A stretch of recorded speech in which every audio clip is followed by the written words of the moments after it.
Bonjour à tous. Donc je vais vous présenter aujourd'hui un petit quickie sur les Phantom Types. Donc déjà, on va commencer assez simplement. Qui sait ce qu'est un Phantom Types? Okay. C'est bien, j'apporterai quelque chose aujourd'hui. Donc je vais vous répondre assez simplement, sans passer à la slide d'après. En fait, vous en avez tous utilisé indirectement, parce que je suppose que tout le monde ici a fait du Java. Donc tout le monde a créé une liste. Et donc les listes sont basées sur les Phantom Types. Donc ça existe depuis très longtemps, c'est juste le nom qui est ressorti très récemment avec tout ce qui est fonctionnel. Donc, hop là. Donc bonjour, donc moi c'est Jean-Baptiste. Je suis développeur chez Serly depuis maintenant 1 an, tout pile. Et donc je travaille majoritairement sur du Java, Kotlin et beaucoup de front avec React et tout ce qui s'ensuit. Hop, donc les Phantom Types, qu'est-ce que c'est? Donc c'est une classe qui contient un générique qui ne sera jamais utilisé dans la classe. Donc ça peut paraître un peu fou comme ça parce qu'on se dit dans ce cas-là à quoi il sert. Eh ben, il va servir à ajouter des contraintes. Donc des contraintes au compile time. Donc ces contraintes elles vont empêcher les gens qui utilisent vos services de faire n'importe quoi avec. Et donc on va commencer avec une petite histoire. Donc c'est l'histoire du monsieur qui veut aller chercher des fichiers sur son serveur. Hop là. Et qui veut éviter de faire des bêtises. Donc. Ah, ça y est.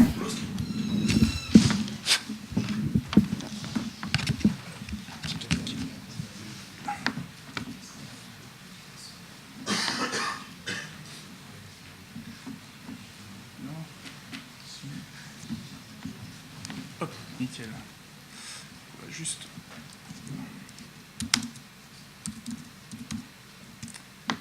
J'aurais pu le faire. Paf. Donc, hop là. Donc aujourd'hui, la présentation, si le HDMI veut bien revenir un jour. C'est l'effet démo, c'est pour ça.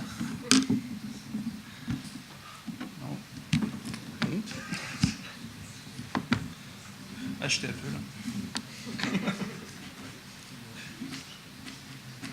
Hop là. Donc la démo d'aujourd'hui, elle sera en Swift. Donc je ne sais pas s'il y a grand monde ici qui fait du Swift, mais vous allez voir, c'est pas si compliqué que ça. Donc ça, c'est la version finie. Hop là. On va la mettre de côté. Pouf. Hop là. Donc on va commencer assez simple. Donc en gros, l'histoire qu'il y a derrière ça, c'est vous avez un chef de projet ou pas, chez SonarSource, a priori ils n'ont pas de chef de projet, qui vient et qui vous demande, on a besoin d'accéder à certains fichiers dynamiquement depuis votre serveur. Donc il y a la première méthode, quand on commence, ça va être assez simple. Ça va être un var pass égale tac et une petite fonction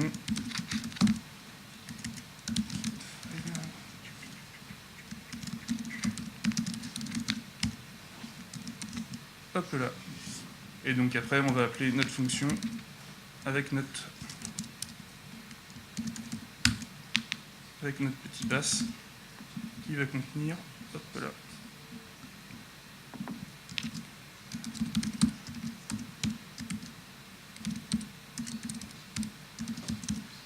Donc on va faire ça, donc là ça va fonctionner, a priori.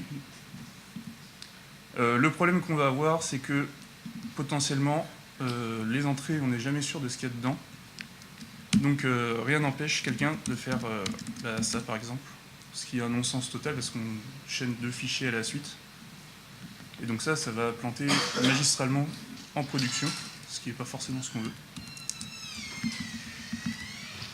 Donc, hop, première chose qu'on va faire, c'est qu'on va se dire, pas de problème, on va se créer hop, une struct qui va s'appeler pass, qui va avoir des components. Paf.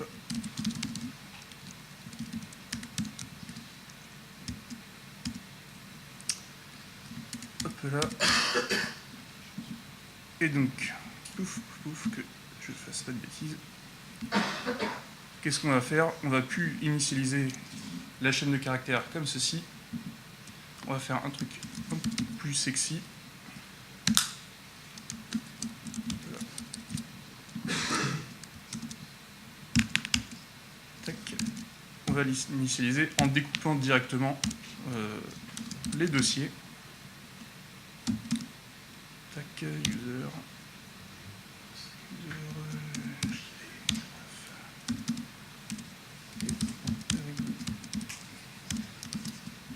Hop là, donc là, déjà on va éviter quelque chose de très sympa, c'est que quand on va rendre la string, on n'aura plus de problème du séparator. Déjà ça fait un problème en moins, ils pourront plus faire ce qu'ils veulent, ils seront obligés d'utiliser le slash ou le séparateur système qui va bien. Donc là déjà un problème de résolu. Après il y a toujours un second problème. Donc là c'est un problème... c'est le deuxième problème, c'est-à-dire là on peut toujours continuer à faire n'importe quoi et se dire bah voilà, hop, et si là je fais un print pass, forcément ça marche plus. Voilà, print pass, on a toujours nos deux render, nos deux readme. Et si j'imprime le rendered, on voit bien que là, la chaîne n'est pas bonne. Donc pour éviter ce souci-là, on va créer des phantom types. Donc là, pouf, je vais réutiliser ceci. Parce que c'est assez simple, mais le playground de Xcode n'aime pas trop quand on fait jouer avec les types. Il a tendance à planter magistralement. Donc ça marche, c'est bon. Donc là, en fait, ce qu'on a fait, c'est qu'on a défini un file type, donc ça va être un générique. Et en fait, pourquoi il est fantôme? Parce que en dessous, on voit dans la structure, en fait, il n'est jamais utilisé. Il est là juste pour dire, il y a un type à mon pass, et après, ça va être les extensions et le where file type égale directory qui va faire le travail en fait de contrainte. Donc là, j'ai créé deux enums, donc directory et file, donc les deux types de fichiers qu'on peut avoir. Alors pourquoi c'est des enums? Parce qu'en Swift, les enums vides, à la compilation, ils sont supprimés, tout bonnement. Donc il n'y a aucune trace au runtime de ces enums. Donc après, on fait une extension pour la structure pass, et on lui dit, je veux que tu ajoutes ces fonctions que dans le cas où le file type est égal à l'enum directory. Donc en faisant ça, on va lui dire, ok, donc dès que tu nous crées un pass, tu vas nous renvoyer un pass avec le phantom type directory, et avec cette instance-là, tu auras le droit d'appeler donc ces deux fonctions, les deux appending, qui prennent respectivement un directory et un fichier, et donc qui renvoient la bonne instance du pass. Et donc, qu'est-ce que ça va nous permettre de faire? Ça va nous permettre de faire plusieurs choses. Donc là, par exemple, en dessous, on voit, j'ajoute à ma liste de directory le bin, et après, j'append le fichier, on le voit avec le file. Et donc, si j'essaye de rajouter un deuxième fichier, là, voilà, là, ça pète. Et donc, il nous dit not found this candidate. Donc il nous dit, bah non, moi je trouve pas cette fonction-là pour ce type-là. Donc là, le message, je vous l'avoue, est pas très clair. Alors je me suis renseigné et c'est un problème de Swift, a priori, qui est en cours de résolution. Donc si on veut éviter ce problème-là, il suffit juste de renommer les fonctions. Et là, on aura un joli message d'erreur compréhensible par tout le monde. Tac.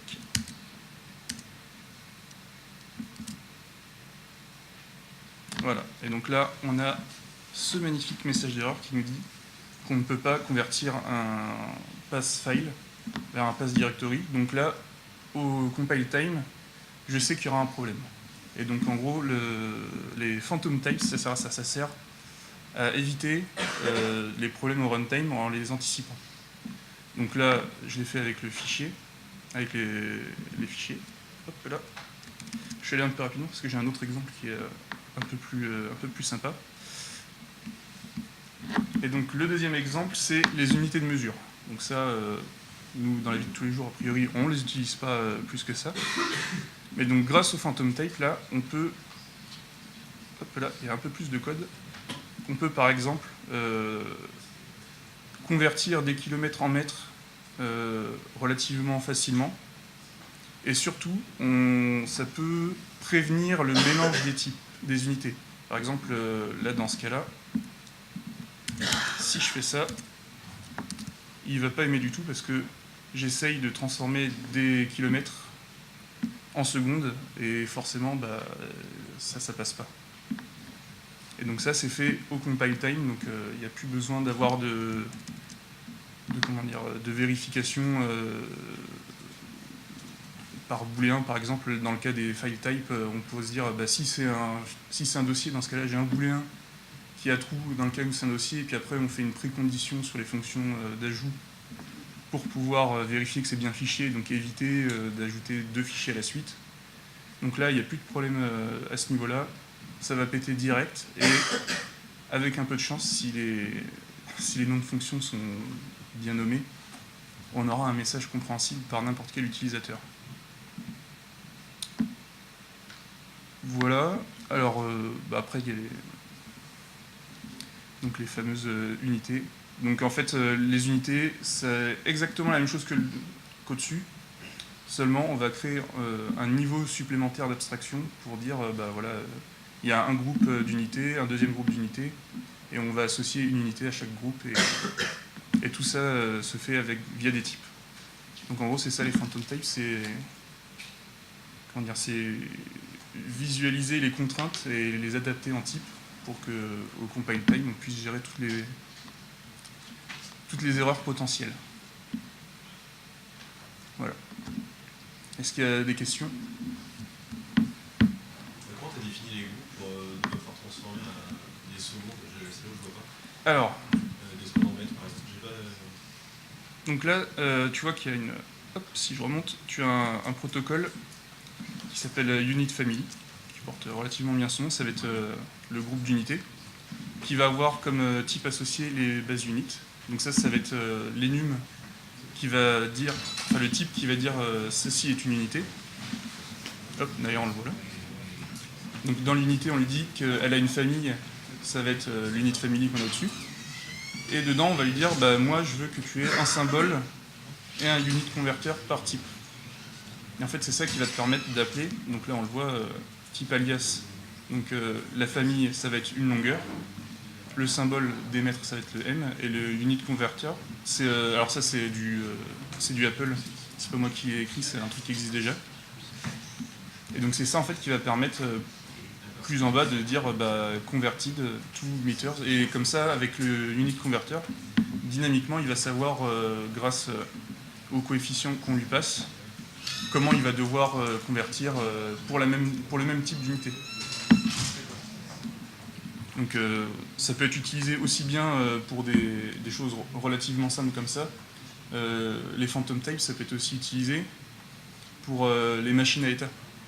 Quand on veut empêcher une classe d'être dans un état dans lequel il n'a pas le droit, par exemple, une connexion, elle est open, et après elle passe à close. On ne peut pas avoir une connexion close directement, ça n'a aucun sens. Avec les phantom types, on peut forcer ça. Alors pour le coup, ça c'est un très mauvais exemple, parce que c'est pas thread safe. Donc s'il y a un peu de jeu avec les threads, ça ne marchera pas. Mais ça peut être, on peut imaginer ce genre de cas.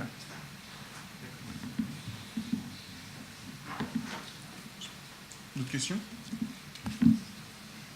Non? Bon, merci à vous.